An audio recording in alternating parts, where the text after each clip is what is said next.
Rental agreement, land, plot, firm registration, ఇలా ఏ registration చేసినా మీకు ఇద్దరు వ్యక్తులు సాక్షి సంతకాలు కావాలి. రిజిస్ట్రేషన్ ఆఫీసర్కి కూడా ఇద్దరు వ్యక్తులు ఉంటేనే ఆయన ఆ యొక్క రిజిస్ట్రేషన్ను చెల్లుబాటు అయ్యేలాగా చేస్తారు.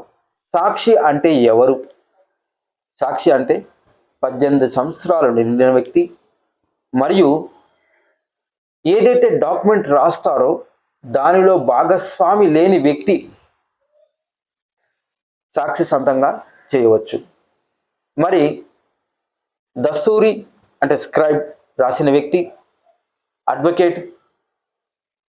సాక్షి సంతకం చేయవచ్చా అంటే వారు ఆ యొక్క రిజిస్ట్రేషన్లో భాగం లేకపోతే, అంటే ఏ విధమైన రాయడం కానీ తర్వాత దాంట్లో భాగస్వామిగా